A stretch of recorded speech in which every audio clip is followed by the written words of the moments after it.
Llovía sin cesar en las tranquilas calles suburbanas de Decatur, Georgia. A las 9:47 p.m. en punto, un grito rompió la calma, un sonido agudo y desesperado que permaneció en el aire más tiempo del que debería. Los vecinos dijeron más tarde que oyeron golpes en una puerta principal y luego silencio. Nadie abrió las cortinas, nadie salió a la calle. Solo esperaron. Cuando la policía llegó a la modesta casa de 2 pisos en Glendale Avenue, se encontró con una escena que dejaría desconcertados incluso a los agentes más experimentados. En el patio trasero, iluminado por la luz parpadeante del porche, yacía el cuerpo de un adolescente. Su teléfono todavía estaba en su mano, con la pantalla iluminada con un único mensaje sin enviar. Nos mintió a todos. Dentro de la casa había señales de lucha, sillas volcadas, cristales rotos y un persistente aroma a perfume de vainilla mezclado con el olor metálico de la sangre. No había señales de que hubieran entrado por la fuerza. Tampoco había rastro de Camille Rose. Para el mundo exterior, era una profesora de literatura galardonada. Pero esa noche, todo cambió. Lo que comenzó como una relación de mentoría se había convertido en algo mucho más oscuro. 3 estudiantes, una relación prohibida y una verdad tan retorcida que destrozaría a toda una comunidad. Y esto solo era el principio. Si te gustan las historias reales que revelan oscuros secretos y giros inesperados, suscríbete al canal ahora y activa la campana. Cada semana, un nuevo caso que te mantendrá en vilo de principio a fin.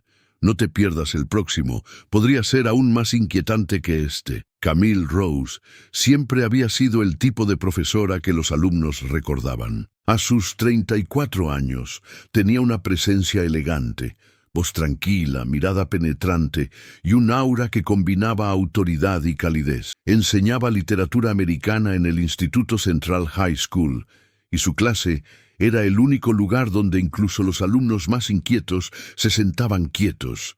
Para ellos era brillante, inspiradora, alguien que realmente les escuchaba. Sin embargo, en casa, Camille se estaba apagando. Vivía en un barrio tranquilo con su marido, Daniel Rose, un camionero de larga distancia que a menudo se ausentaba durante semanas.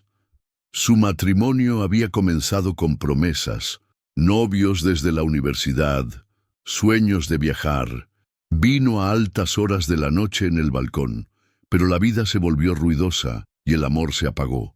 Ahora, cuando Daniel llamaba, sus conversaciones eran breves y transaccionales. ¿Has dado de comer al perro? ¿Ha llegado la factura del agua? No la había tocado con cariño en más de un año. Camille llenaba el silencio con libros. Siempre había sido romántica, pero últimamente ni siquiera la ficción podía salvarla del vacío.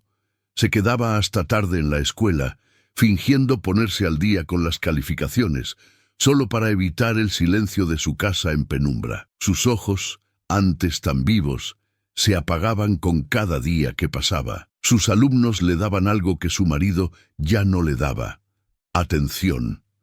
Y lo que era aún más peligroso, admiración. No era ingenua, conocía los límites, pero cuando Kevin Sanders, su alumno estrella y capitán del equipo de baloncesto de 17 años, empezó a hacerle preguntas sobre poesía después de clase, no lo detuvo.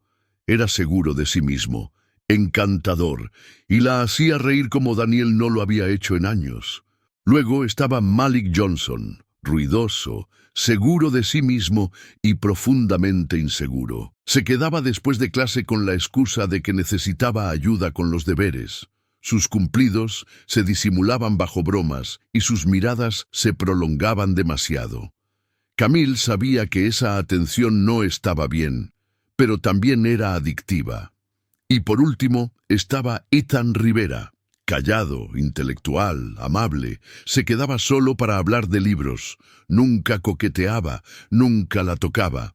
Pero con Ethan, Camille se sentía vista de una manera que no había sentido en mucho tiempo. Sus conversaciones no estaban cargadas de tensión, sino de comprensión. Él la hacía sentir inteligente de nuevo, valiosa. Cada chico le daba algo que ella creía haber perdido. Kevin le daba diversión. Malik le dio poder. Ethan le dio paz. Se decía a sí misma que era inocente, que solo les estaba ayudando, pero en el fondo Camille sabía la verdad. Estaba llenando un vacío. Les estaba quitando lo que la vida le había quitado a ella. Y lo que no vio venir, lo que ninguno de ellos vio, era lo frágil que era esa ilusión, lo fácil que la admiración podía convertirse en obsesión. Como los secretos, cuando se entierran juntos, no permanecen enterrados por mucho tiempo. Camille Rose no se había propuesto destruir su vida, al menos no conscientemente.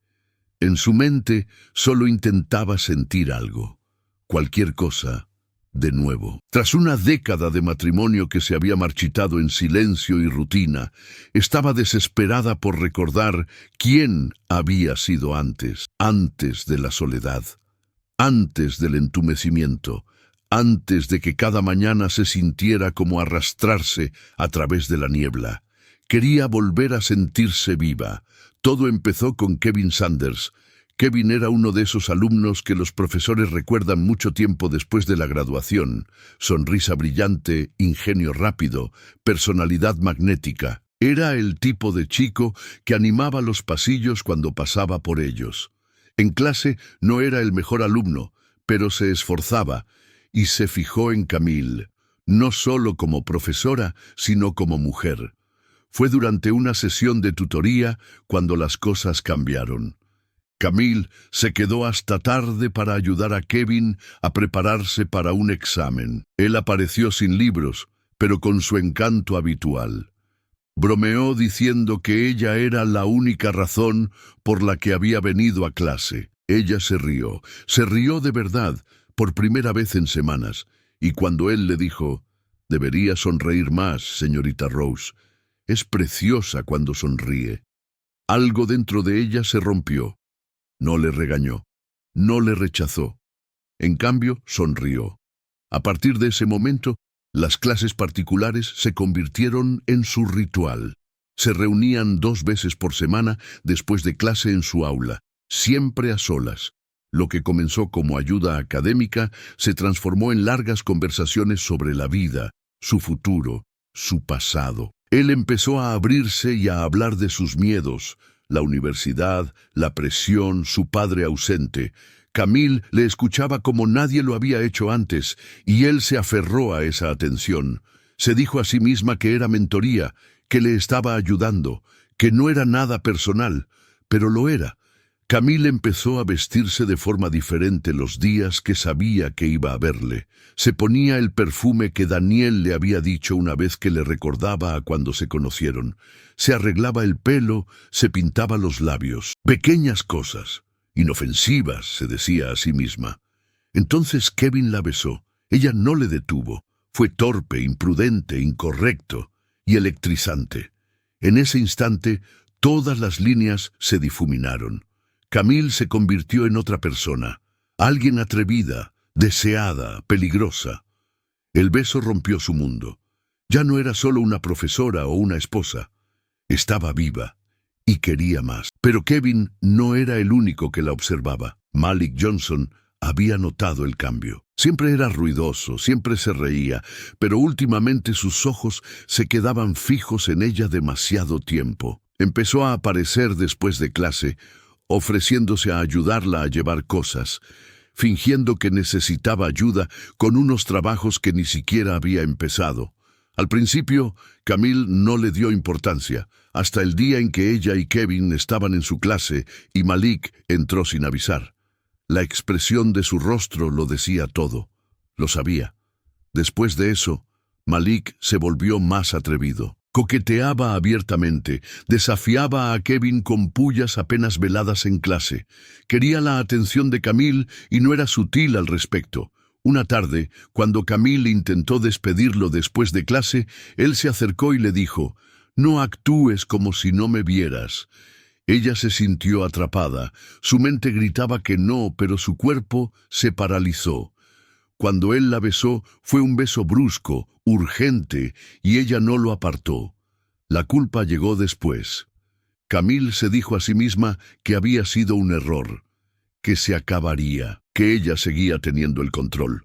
Pero entonces apareció Ethan Rivera. Ethan no era como los demás.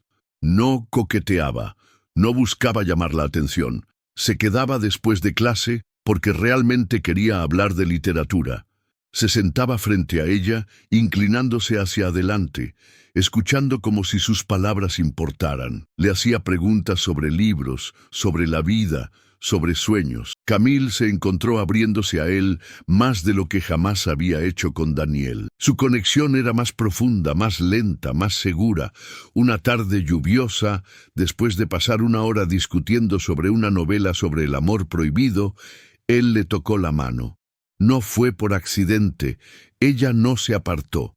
Su beso fue suave, inseguro y completamente diferente.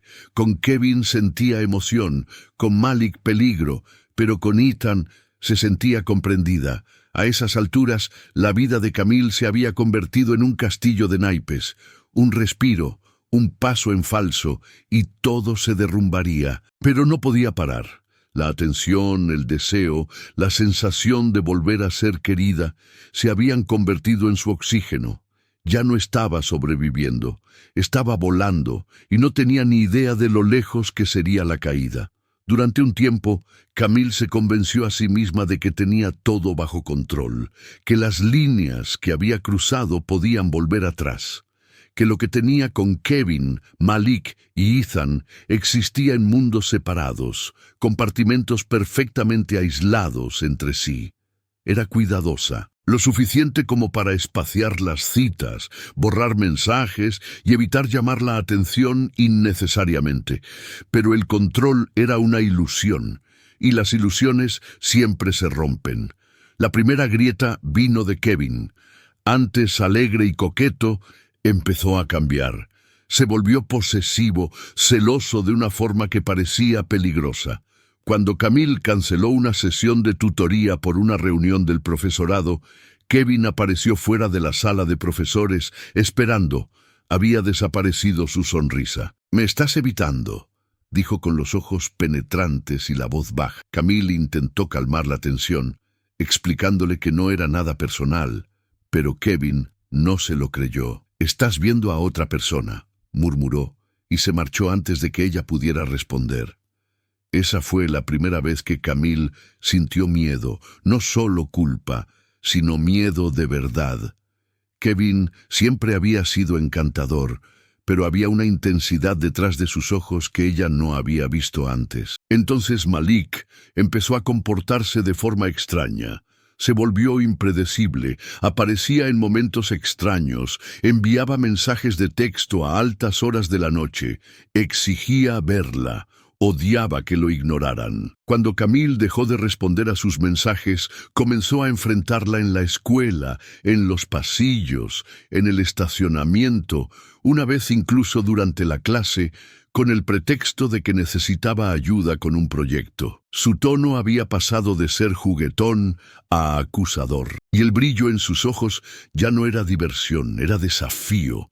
Una tarde, Camille encontró una nota en el cajón de su escritorio. «No olvides quién te vio primero». No estaba firmada, pero no necesitaba una firma. Sabía de quién era. Ahora, cada vez que llamaban a la puerta de su clase, su corazón se aceleraba.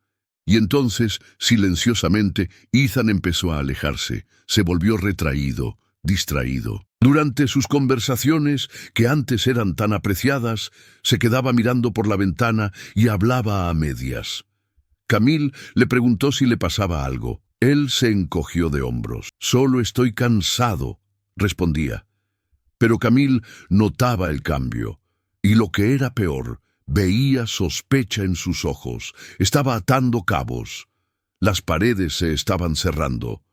Por la noche, Camille se despertaba empapada en sudor frío, con el corazón latiendo con fuerza, convencida de que alguien la observaba. Empezó a comprobar 2 veces las cerraduras, luego 3 veces. Su marido, Daniel, se dio cuenta de su ansiedad. «Trabajas demasiado», le dijo una noche. «Pareces que has visto un fantasma». Y así era. Había visto 3. Un día, en el baño del personal, Camille oyó a 2 alumnos susurrando. «Creo que Kevin y Malik se van a pelear», dijo uno. «Por la señora Rose». Se le heló la sangre. Después de clase, se enfrentó a Kevin con la esperanza de calmarlo y advertirle que las cosas estaban yendo de las manos. En cambio, él la acorraló detrás de las gradas y le susurró: «Dime que no estás con nadie más. Necesito oírselo decir». Camille se quedó paralizada. Mintió, dijo: «No hay nadie más». Pero Kevin no la creyó, tampoco Malik, ni Ethan. Cada uno, a su manera, empezó a desmoronarse. Camille lo notaba en la forma en que la miraban, ya no con cariño, sino con sospecha, dolor y traición. Había intentado llenar su vacío con pedazos de ellos, pero ahora esos pedazos eran afilados, irregulares, y la cortaban por dentro. Luego llegaron los mensajes, anónimos, crípticos. Tic, tac, te crees a salvo. No puedes esconderte de la verdad. Su teléfono vibraba a todas horas. Cambió de número. No paró. Una mañana destrozaron su aula. Solo rompieron una ventana, no robaron nada, pero fue suficiente para que se diera cuenta de que la estaban vigilando. Dejó de dormir, dejó de comer. La paranoia la consumía. Lo que había comenzado como control era ahora un caos. Los chicos hablaban. El secreto se le escapaba de las manos como el agua, y con cada día que pasaba, Camille sentía que el suelo bajo sus pies se agrietaba un poco más. Había construido una vida basada en el deseo. Ahora, el deseo se volvía contra ella. Y lo peor, sabía que no había terminado. Solo era el comienzo. Era jueves, un día nublado y anormalmente frío para principios de primavera. Camille no había dormido en toda la noche.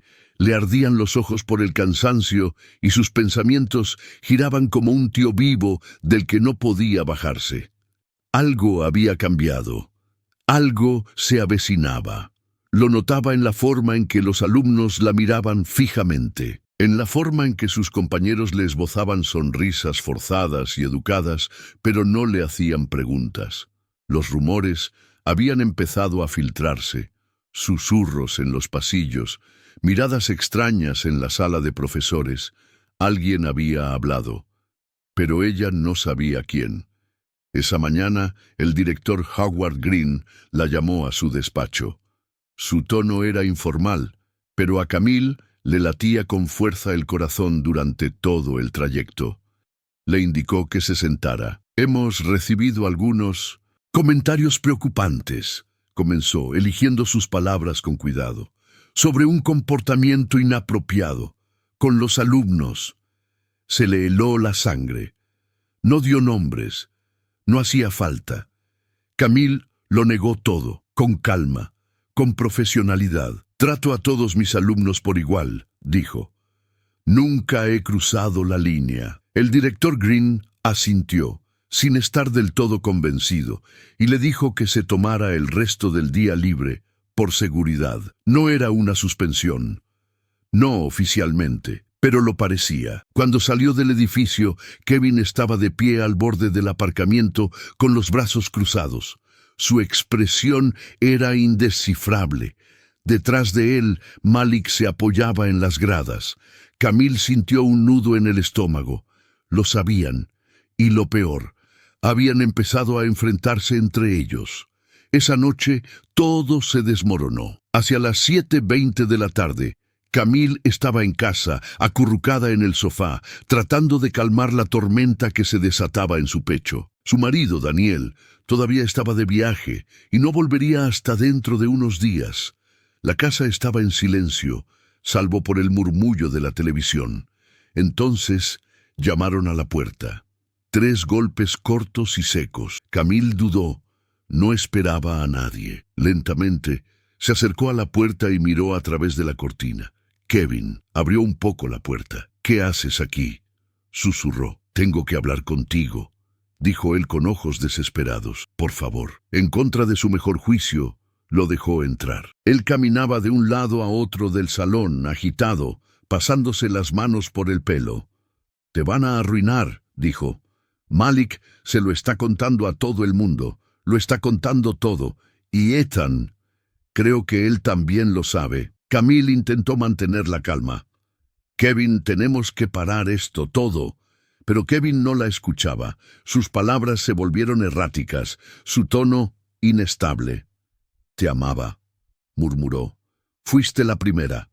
Dijiste que significaba algo». Antes de que Camille pudiera responder, otro golpe sacudió la puerta. Se quedó paralizada. Kevin palideció. Esta vez era Malik. «¿Qué diablos hace aquí?», gritó en cuanto ella abrió la puerta. La empujó y se enfrentó a Kevin. En cuestión de segundos estaban gritando, lanzándose acusaciones como puñales. «Ella me dijo que yo era el único. Te mintió igual que me mintió a mí». Camille intentó separarlos, interponiéndose entre ellos, pero la tensión era insoportable. Gritó para que pararan, pero ninguno de los dos la escuchó. Entonces, desde la ventana delantera, vio movimiento fuera. Ethan estaba de pie en las sombras del porche, observando. Su rostro era impenetrable, inmóvil, como una estatua. Abrió la puerta lentamente y entró sin decir palabra. Los gritos cesaron. Los tres chicos estaban ahora en la misma habitación. La respiración de Camille se volvió superficial. Ethan la miró, luego a Kevin y luego a Malik. Y entonces dijo en voz baja: «Nos has utilizado a todos». El silencio que siguió fue más pesado que los gritos. Camille susurró: «No lo entiendes. Entiendo más de lo que crees». La interrumpió Ethan. «Lo vi todo».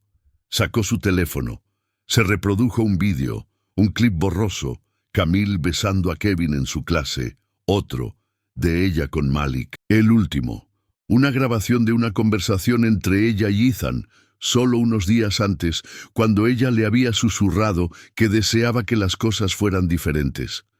Las rodillas de Camille se doblaron.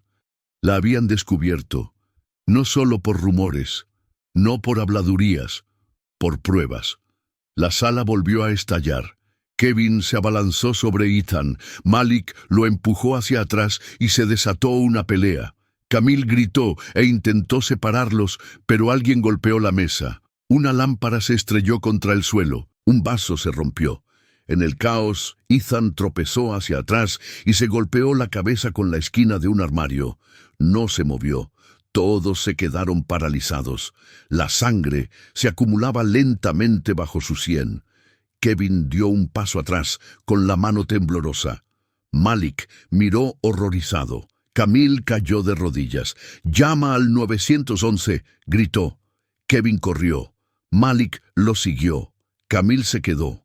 Acunó la cabeza de Ethan, susurró su nombre, le rogó que despertara, pero sus ojos estaban abiertos, sin parpadear. Cuando llegó la policía 15 minutos después, Camille seguía en el suelo, cubierta de sangre, meciéndose hacia adelante y hacia atrás. No vio las luces intermitentes, no oyó las sirenas.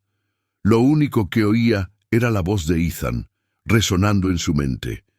«Nos has utilizado a todos». La mañana después de la muerte de Ethan Rivera, Decatur era una ciudad en estado de shock. Los titulares eran brutales. Profesor querido en el centro de un escándalo estudiantil. Adolescente muere en una violenta pelea relacionada con acusaciones de infidelidad. Las furgonetas de los medios de comunicación se alineaban en la calle frente a la casa de Camille Rose antes del amanecer. Los vecinos se paraban en sus jardines, susurrando, filmando, especulando. La escuela secundaria Central High School cerró por el día. Se llamó a terapeutas para ayudar a lidiar con el duelo. Pero nadie podía procesar lo que realmente había sucedido, porque nadie entendía cómo se había llegado a ese punto. Los padres de Ethan fueron los primeros en hablar en público. Su madre se paró frente a su modesta casa, aferrada a la foto de graduación de su hijo, con la voz quebrada, y les dijo a los periodistas: «Era tranquilo, amable, brillante. Nunca se metió en problemas, no se merecía esto. La comunidad lloraba con ella, pero en todas las conversaciones se escuchaban murmullos de culpa. Los rumores sobre la relación inapropiada que Camille tenía con sus alumnos se convirtieron en acusaciones en toda regla. En la escuela, los estudiantes estaban confundidos y asustados. Los rumores volaban por los pasillos más rápido que los hechos. Algunos decían que Camille había seducido a Ethan. Otros decían que eran los chicos los que la habían perseguido. Algunos culpaban a la administración por no proteger a sus compañeros de clase. Otros culpaban solo a Camille. El director Green dio una conferencia de prensa visiblemente conmocionado. «Estamos cooperando plenamente con las fuerzas del orden», dijo, «y estamos comprometidos a garantizar que algo así no vuelva a suceder». Pero la confianza ya se había roto. Dentro de la comisaría, Camille permaneció sentada en una sala de interrogatorios durante casi 6 horas. Con su abogado a su lado, miraba fijamente la mesa con las manos temblorosas. Le habían leído sus derechos. No había sido acusada, todavía no. Pero los detectives le dejaron claro que el asunto no iba a quedar así. La detective Laura Barnes, conocida por su franqueza y precisión, dirigió el interrogatorio. «Señorita Rose», comenzó, «¿con cuántos estudiantes tenía usted relación?» Camille no respondió. ¿Sabía que ellos se conocían entre sí? Seguía sin decir nada. Barnes se inclinó hacia ella. ¿Alguna vez pensó en cómo podría acabar esto? Esa pregunta la dejó sin palabras, porque la verdad era que Camille no había pensado en cómo acabaría. Solo había pensado en cómo la hacía sentir, vista, deseada, viva. Pero ahora su mundo se derrumbaba. Su matrimonio había terminado. Daniel ni siquiera la llamó. Su reputación estaba destruida. Y Ethan se había ido. La culpa era insoportable.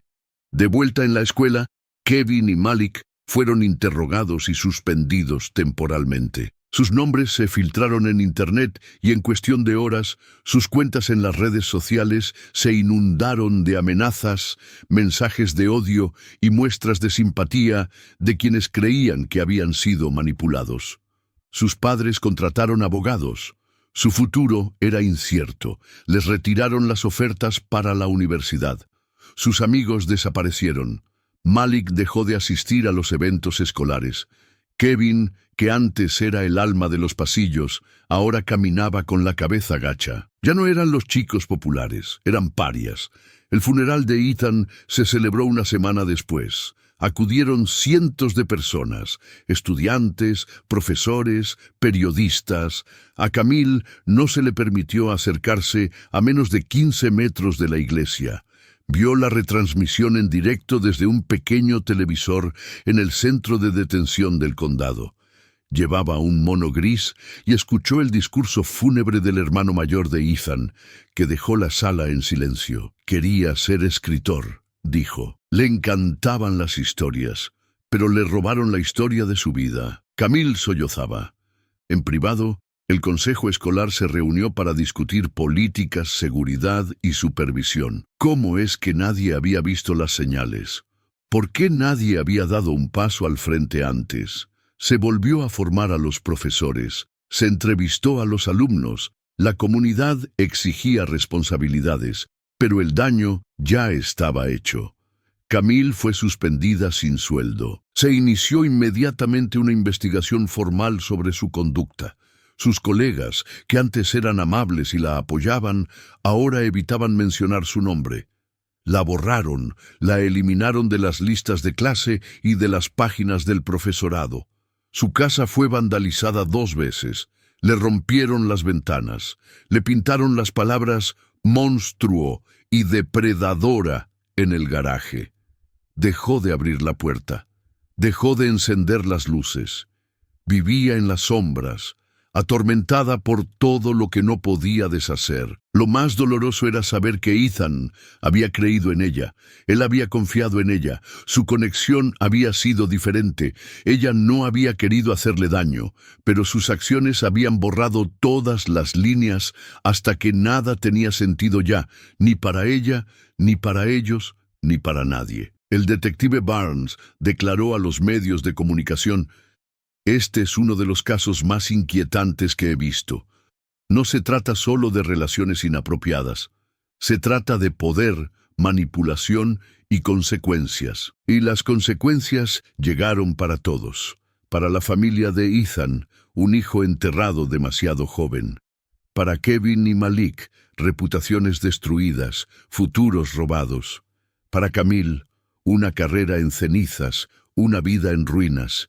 Y para la ciudad de Decatur, un doloroso recordatorio de que incluso las personas más confiables pueden esconder los secretos más oscuros. Ese invierno, la escuela instaló cámaras de seguridad en todos los pasillos. Se aprobó una nueva política que prohibía las clases particulares sin la presencia de otro miembro del personal.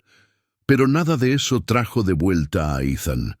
Nada de eso borró el trauma grabado en las vidas de los que quedaron atrás. Camille Rose había sido una vez un símbolo de éxito, inteligencia y elegancia. Ahora era el rostro del escándalo, y mientras caía la primera nevada sobre un pueblo afligido, nadie podía decir con certeza quién era el culpable, ni si alguna vez se curarían las heridas. Si esta historia te ha hecho pensar o sentir algo, deja un me gusta y un comentario a continuación. Tu opinión importa, y quizá alguien que lea tus pensamientos también necesite comprender que algunas verdades duelen, pero deben ser dichas. Hablemos de ello juntos. 2 semanas después del funeral de Ethan Rivera, la tormenta mediática se había calmado, pero la investigación no. La detective Laura Barnes, decidida a descubrir todas las capas de la verdad, continuó su metódica investigación. El público creía que Camille Rose era la titiritera, la manipuladora, la depredadora. Pero algo no cuadraba para Barnes. Era demasiado limpio, demasiado conveniente, y entonces surgió algo que nadie esperaba. Todo comenzó con un ordenador portátil. Los padres de Ethan, mientras revisaban las pertenencias de su hijo, encontraron el ordenador que le había dado el colegio escondido debajo de una pila de libros. Lo entregaron a la policía con la esperanza de que contuviera pistas sobre su estado mental en las semanas previas a su muerte. Lo que no sabían era que Ethan había estado guardando registros, archivos, clips de audio e incluso grabaciones de pantalla. Lo había documentado todo. La detective Barnes y su equipo revisaron minuciosamente el contenido. Lo que descubrieron cambió por completo la historia. La primera grabación era de una llamada telefónica entre Ethan y Camille. Tranquila, respetuosa, sin nada abiertamente inapropiado. Pero el tono era íntimo. La forma en que ella le hablaba, suave, confiada, cálida, no se parecía en nada a lo que una profesora debería decirle a un alumno. Pero la verdadera sorpresa vino de las notas de Ethan. Había escrito largas entradas en forma de diario sobre sus interacciones con Camille, algunas románticas, otras confusas, muchas conflictivas. Pero nunca la describió como una manipuladora. De hecho, Ethan a menudo se preguntaba si era él quien se estaba aprovechando de su vulnerabilidad. Y entonces cayó la segunda bomba. Ethan también había grabado un vídeo diario la noche antes de su muerte. En él, aparece sentado en su cama, con el rostro pálido y la voz temblorosa. «Ya no sé qué hacer», le dice a la cámara. «Creía que la entendía, pero creo que me equivocaba. Ella no solo está saliendo conmigo. Kevin, Malik, hay algo entre todos nosotros y se está volviendo peligroso. No creo que ella sepa hasta dónde ha llegado. Creo que ninguno de nosotros lo sabe». Hace una pausa. Luego añade casi en un susurro: «Si me pasa algo, necesito que alguien sepa que estaba intentando detenerlo». El detective Barnes congeló la imagen. No era la voz de un chico que había sido manipulado. Era la voz de alguien atrapado en una red de caos emocional, tratando de navegar por algo mucho más complejo de lo que nadie había imaginado. Ethan no había sido manipulado para que guardara silencio.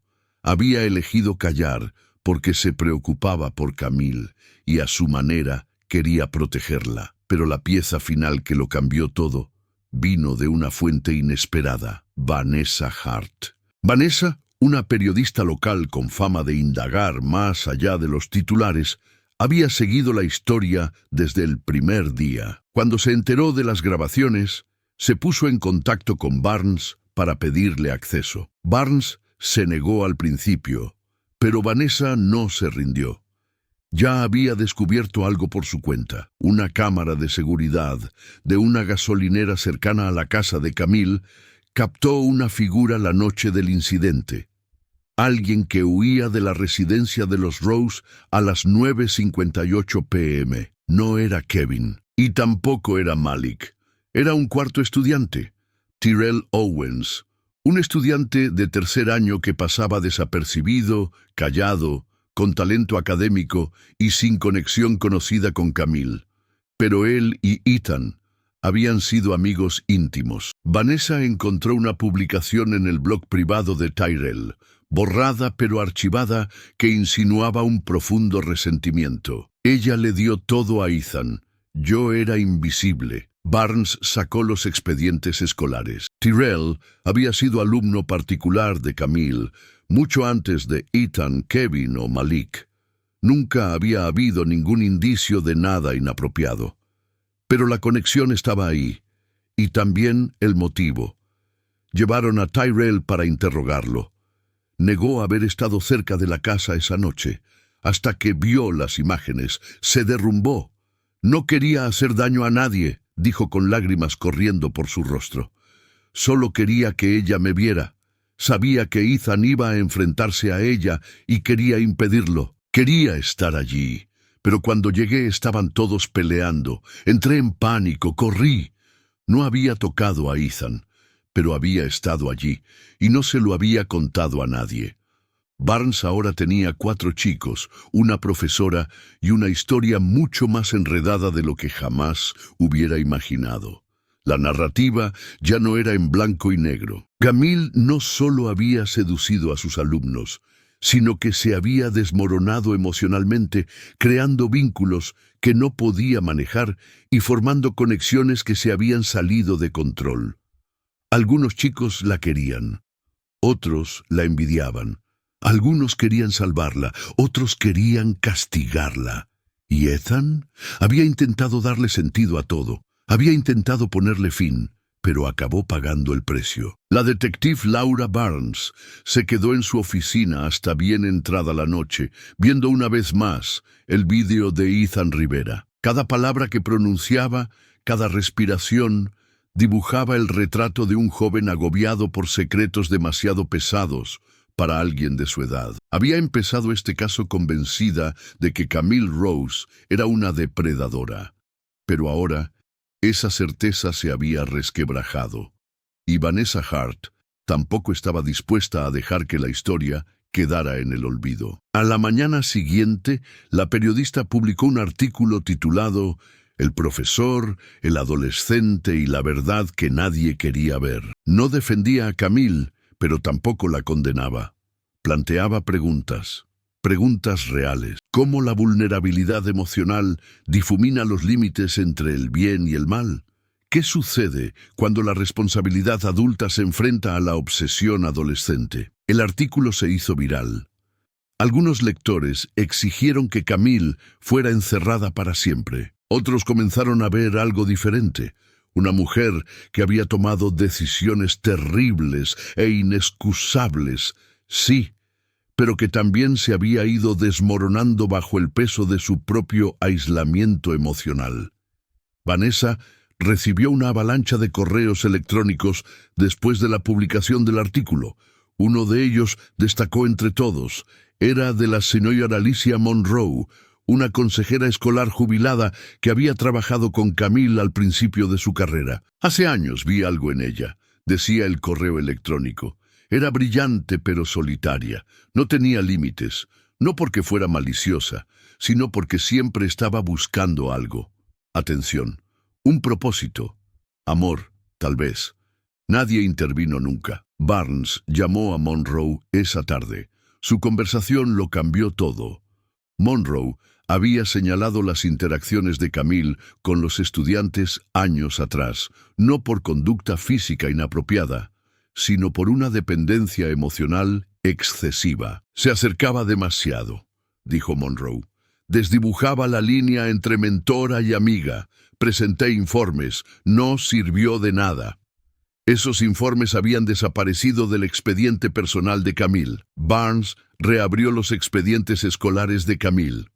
Descubrió que Monroe tenía razón. Camille había sido trasladada discretamente de un programa a otro más de una vez.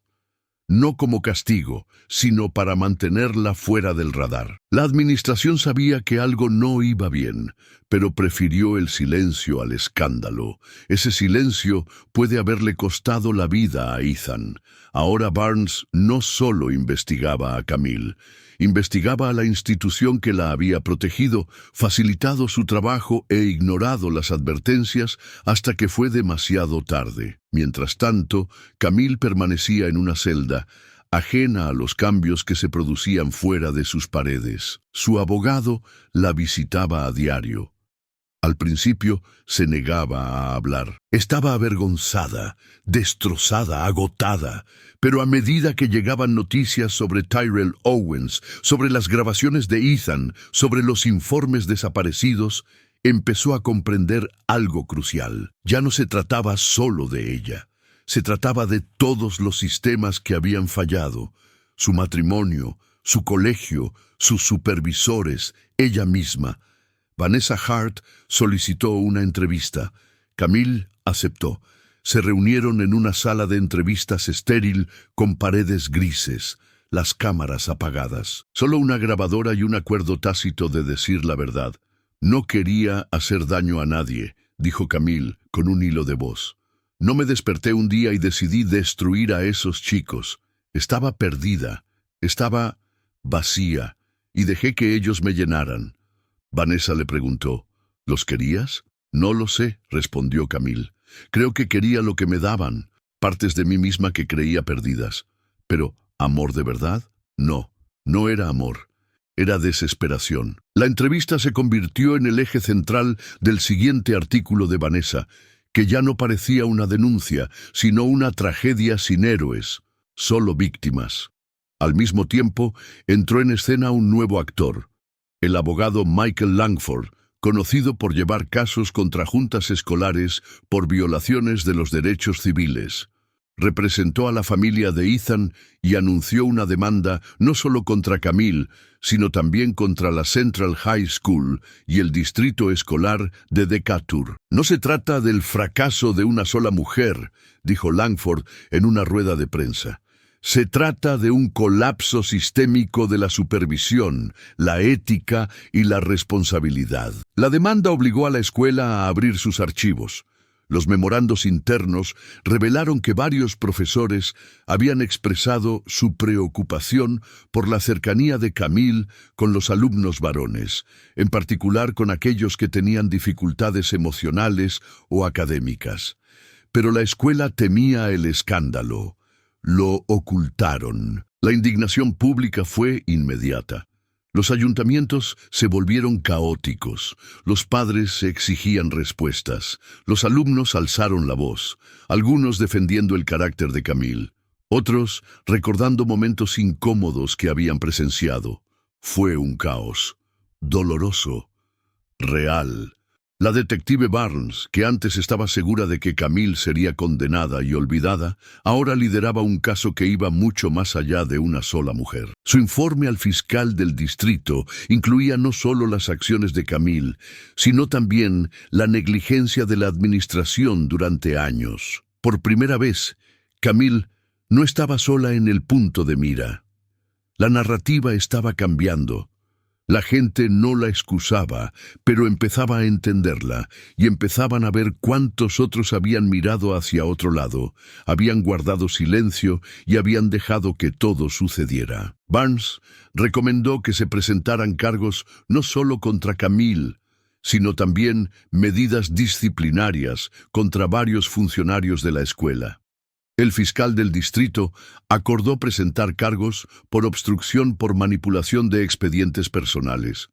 Camille Rose seguía enfrentándose a un juicio, pero ahora no era la única, y a medida que se acercaba el primer día de las audiencias, Decatur se preparaba, porque la verdad había empezado a salir a la luz, y nadie saldría indemne. La sala del tribunal estaba en silencio, salvo por el zumbido lejano de una luz defectuosa y el ruido de los papeles en las manos de los abogados. Camille Rose estaba sentada en la mesa de la defensa, con las muñecas libres, pero su futuro seguía encadenado. Habían pasado casi 6 meses desde la muerte de Ethan Rivera, y el juicio por fin había comenzado. La sala estaba abarrotada. Medios de comunicación, padres, antiguos alumnos. Todos querían un asiento en primera fila para presenciar el colapso de una mujer que en su día fue considerada brillante, amable y completamente intocable. Camille parecía más mayor. Su cabello, antes liso, ahora estaba apagado y recogido. La ropa le quedaba holgada y tenía las mejillas hundidas. Pero sus ojos, antes llenos de confusión y arrepentimiento, ahora estaban firmes. Ya no se escondía de la verdad. Se enfrentaba a ella directamente. La fiscalía no perdió tiempo en pintarla como una depredadora. La asistente del fiscal del distrito, Caroline Steele, aguda y metódica, detalló cada mensaje inapropiado, cada reunión clandestina, cada límite traspasado. Las fotos, los mensajes de texto y el testimonio de Kevin y Malik constituyeron la base del caso. Ambos jóvenes se sentaron rígidos en el estrado de los testigos, visiblemente incómodos, con palabras ensayadas y tono conflictivo. «Me dijo que yo era el único», dijo Kevin con la voz entrecortada. «Yo le creí, nos utilizó», añadió Malik con la mirada baja. «Nos hizo sentir especiales y luego nos desechó». Sus testimonios causaron un gran impacto. El jurado observó atentamente a Camille, buscando signos de culpabilidad o manipulación. Pero Camille no se inmutó. Escuchó. Dejó que su dolor calara, porque sabía que era real. Pero entonces llegó el turno de la defensa. La abogada de Camille, Rachel Whitaker, se acercó con una presencia tranquila pero autoritaria. No negó las relaciones, no discutió tecnicismos. En cambio, comenzó con una pregunta. ¿Por qué una mujer respetada y exitosa arriesga todo por unos momentos de conexión con sus alumnos? No hubo objeciones, solo silencio. Whitaker presentó las grabaciones de Ethan, concretamente su último vídeo. Mientras se reproducía en la sala del tribunal, todas las personas presentes permanecieron inmóviles, absorbiendo el miedo y la tristeza de su voz. «No creo que ella quisiera hacernos daño», dijo Ethan. «Creo que ella también está sufriendo». Fue el primer momento en el que cambió el rumbo de la historia. A continuación, Whitaker llamó a Camille al estrado. Era un riesgo, pero calculado. Camille respiró hondo mientras se enfrentaba al jurado. Su voz era firme, pero suave. «He fallado», comenzó, «como profesora, como mentora, como ser humano. Crucé líneas que nunca debí cruzar. Confundí mi dolor con amor. Confundí su atención con curación», explicó la soledad. El matrimonio roto, la pérdida de identidad. Admitió que disfrutaba de la atención, que había dejado que se convirtiera en algo que no podía controlar, pero nunca alegó inocencia. Asumió la responsabilidad. «Nunca quise hacer daño a Ethan. Nunca quise nada de esto. Pero eso no excusa lo que permití que sucediera». Whitaker le preguntó, ¿estaba enamorada de ellos? Camille hizo una pausa. «No, Estaba enamorada de que me vieran. Por primera vez, algunos miembros del jurado asintieron, no en señal de acuerdo, sino de comprensión. A continuación, la defensa centró la atención en el fracaso de la escuela. Se presentaron los informes de Alicia Monroe, junto con pruebas de que la administración había recibido múltiples señales de alarma a lo largo de los años y había decidido ignorarlas. El director Howard Green fue citado a comparecer y obligado a testificar. Sus respuestas fueron evasivas. En un momento dado, cuando se le preguntó por qué nadie había actuado antes, se limitó a decir: «No queríamos perjudicar su carrera por unas sospechas». Esa respuesta cayó como una bofetada en la sala del tribunal. Vanessa Hart, sentada en la galería, garabateaba furiosamente. Sus artículos ya habían cambiado la percepción del público, pero ahora también se juzgaba al sistema. Al tercer día, habían comenzado nuevas conversaciones. No solo sobre la culpabilidad de Camille, sino sobre la responsabilidad institucional. Los padres de Ethan volvieron al estrado para hablar de su hijo, no solo como víctima, sino como persona. Su madre dijo, quería arreglar las cosas, quería ayudarla, así era él. Camille lloró abiertamente durante su testimonio, pero no era una actuación, era real. Su remordimiento llenó la sala como el humo, innegable e ineludible. El quinto día se llamó al último testigo, Tyrell Owens. Contó al tribunal lo que había sucedido la noche del incidente, cómo había ido a casa de Camille para enfrentarse a ella, para advertir a Ethan, para hacerse visible. Quería que se fijara en mí, admitió, pero cuando los vi peleando me entró el pánico. Corrí, y nunca se lo conté a nadie porque temía que nadie me creyera. Su voz se quebró. Creo que Ethan murió tratando de protegerla. Esa frase volvió a cambiar las cosas. Al final de la semana, el jurado parecía agotado. Habían escuchado toda la cruda verdad, cada línea borrosa, cada advertencia ignorada. Camille Rose había destruido vidas. Pero no era un monstruo, estaba destrozada. Era humana, y los chicos también. Los alegatos finales llegaron el sexto día. La fiscalía exigió responsabilidad. Lo que hizo fue ilegal. No importa su dolor, no importa su pasado. Los adultos no cruzan la línea con los niños. La defensa pidió matices. No pedimos absolución, pedimos comprensión. Pedimos contexto, pedimos la verdad en su totalidad. Luego vino la deliberación, pasaron las horas y finalmente el veredicto. Camille Rose fue declarada culpable de 2 cargos de conducta inapropiada con un menor, inocente de contribuir a la muerte por negligencia de Ethan Rivera. La sentencia, 4 años de prisión, con posibilidad de libertad condicional tras 2. Tendría que registrarse como delincuente sexual y renunciar permanentemente a su licencia de profesora. No hubo aplausos ni exclamaciones, solo silencio. Y entonces Camille exhaló. Por primera vez en meses podía respirar, no porque fuera libre, sino porque se había dicho la verdad. El veredicto se extendió por Decatur como la pólvora. Las cadenas de noticias locales interrumpieron su programación con el anuncio: Camille Rose, declarada culpable de 2 cargos y absuelta de los relacionados con la muerte de un estudiante. Las redes sociales estallaron. La ciudad, ya dividida por meses de especulaciones y dolor, se fracturó aún más. Para algunos, la sentencia era una simple palmada en la mano. Una vergüenza. 4 años para una mujer que había difuminado los límites entre profesora y alumno, que había perdido el control de sus propios límites y en el proceso había contribuido a desencadenar una serie de acontecimientos que llevaron a la muerte de un chico. Inaceptable, decían. Para otros, era misericordioso. Vieron el juicio, vieron los testimonios, y vieron a Camille no como una depredadora en la oscuridad, sino como una mujer que se había estado ahogando en silencio a plena vista. Sus acciones fueron equivocadas, devastadoramente equivocadas, pero nacieron del dolor, no de la maldad. Para ellos, la sentencia era justicia templada con comprensión. Pero las repercusiones no se detuvieron en los escalones del juzgado. En la Central High School se implantaron inmediatamente nuevas políticas. Las sesiones individuales entre el personal y los alumnos solo se permitían ahora en presencia de otro miembro del profesorado. Todas las aulas recibieron una cámara de seguridad.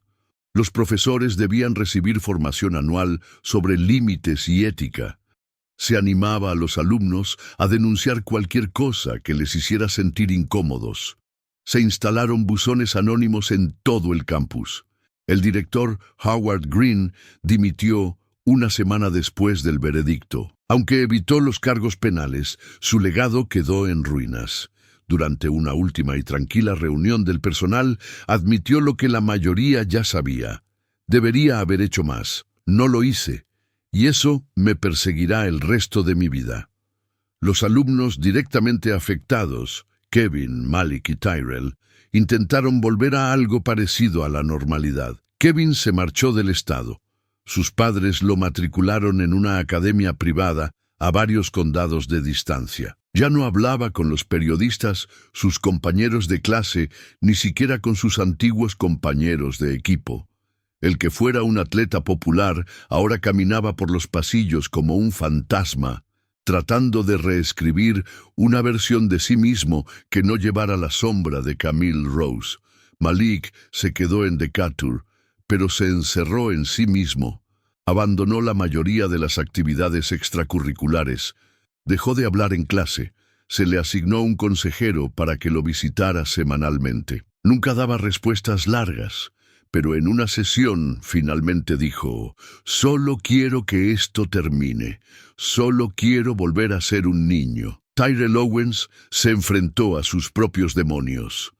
Aunque no había tocado a Ethan, había ocultado información que podría haberlo salvado. Luchó con ese peso. Sus padres lo sacaron de la escuela durante un tiempo, lo enviaron a terapia y lo mantuvieron alejado de Internet. Pasaron meses antes de que pudiera pronunciar el nombre de Ethan sin llorar. Y luego estaban los padres de Ethan. Su dolor seguía siendo constante, pero el juicio les había dado algo inesperado: claridad. En el testimonio de Camille, no escucharon excusas, escucharon responsabilidad. Y en las grabaciones que Ethan dejó, encontraron a un niño que intentaba hacer lo correcto en una situación que le superaba. La señora Rivera creó una fundación en nombre de Ethan, The Rivera Project, una organización sin ánimo de lucro dedicada a la educación emocional y a la tutoría segura en las escuelas. «Perdimos a nuestro hijo por el silencio», dijo en el acto de presentación. «No dejaremos que ese silencio continúe». La sentencia de Camille fue tranquila, sin cámaras, sin multitudes.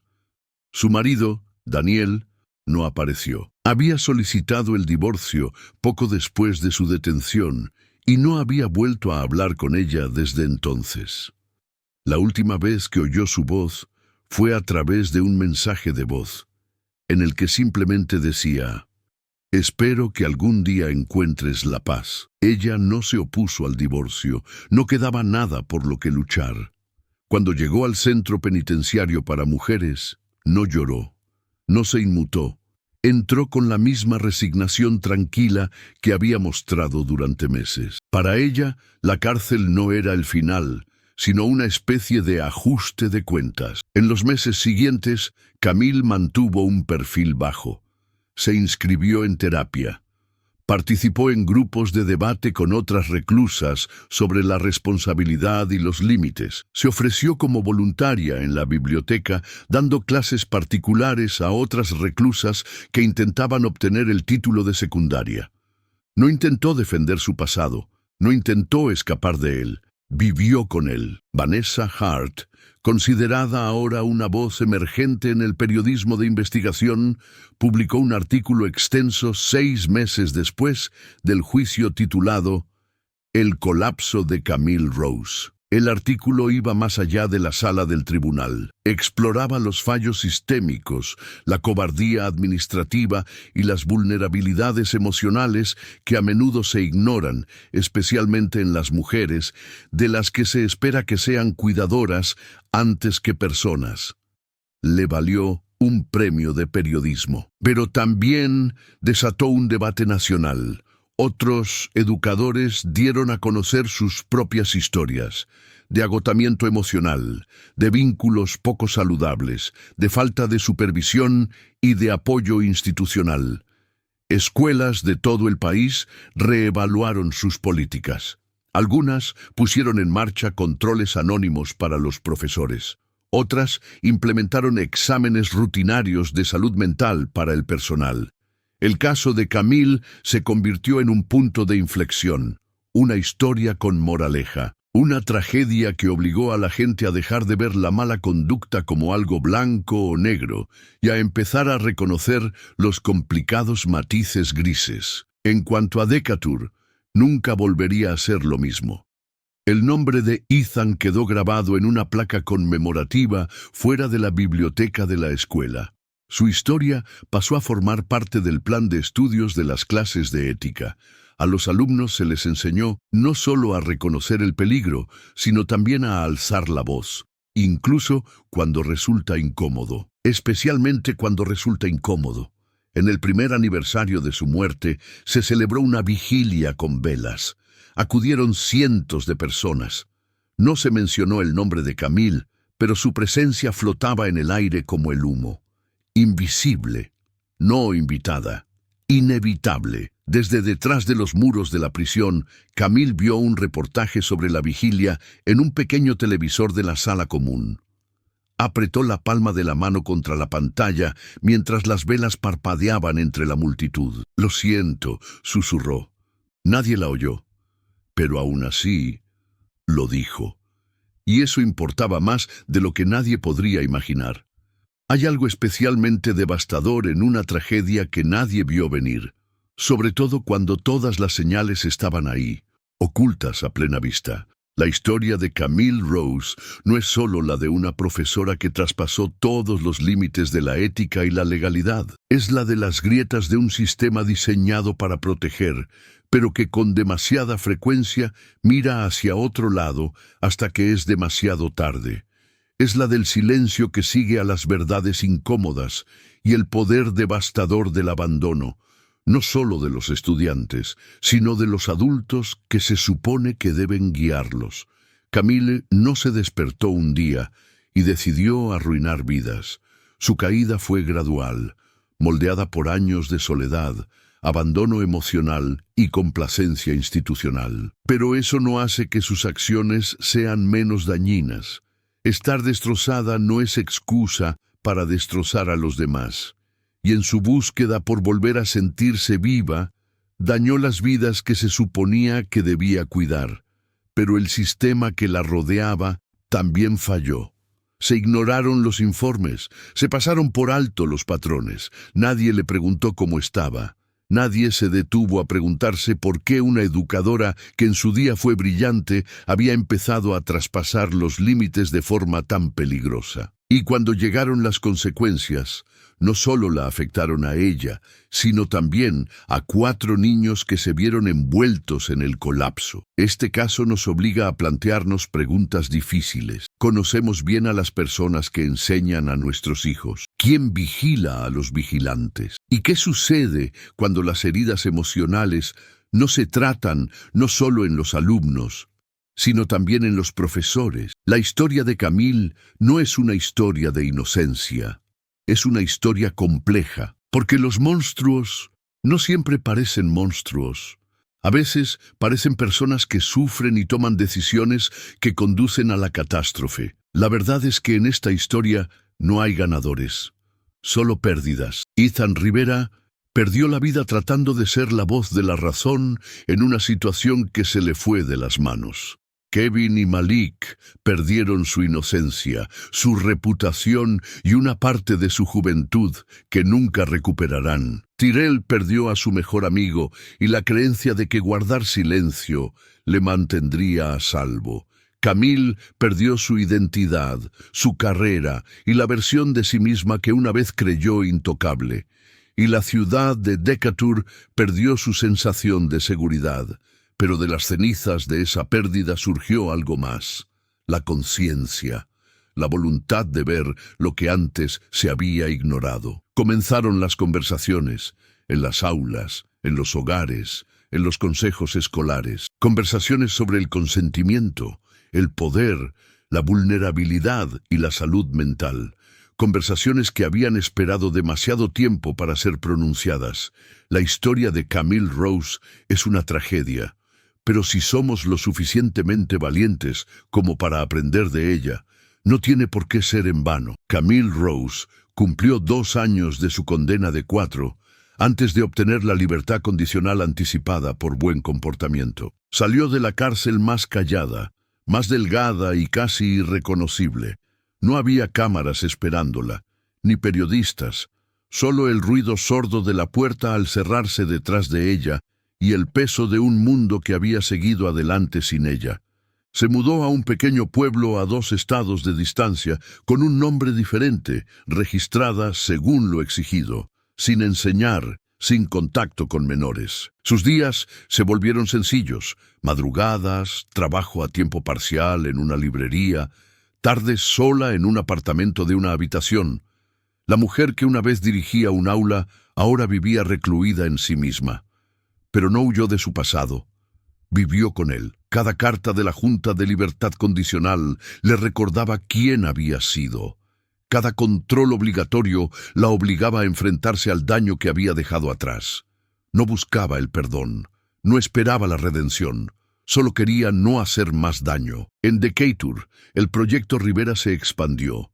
La madre de Ethan, Carmen, se convirtió en defensora nacional de la seguridad y el apoyo emocional de los estudiantes en las escuelas.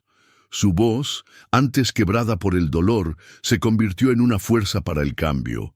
Habló en conferencias, asesoró a distritos y ayudó a redactar nuevas políticas sobre los límites entre profesores y alumnos en varios estados.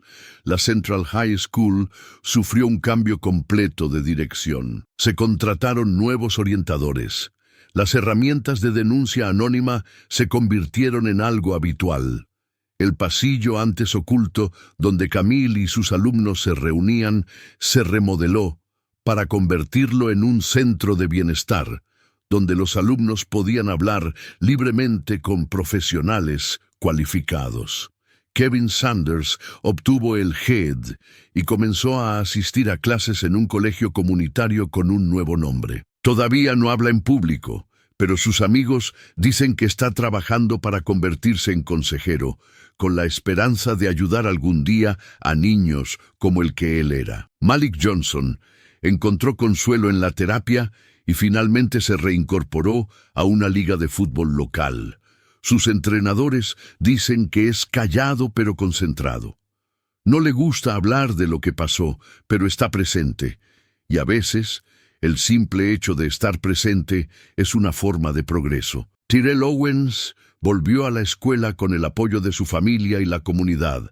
Ahora es voluntario en el Proyecto Rivera, donde habla de la importancia de alzar la voz, incluso cuando es difícil. Su voz, que antes estaba silenciada por el miedo, ahora forma parte del movimiento por la responsabilidad. El nombre de Camille ya no aparece en los medios de comunicación. Su historia sigue viva en las aulas, los talleres y los manuales de formación.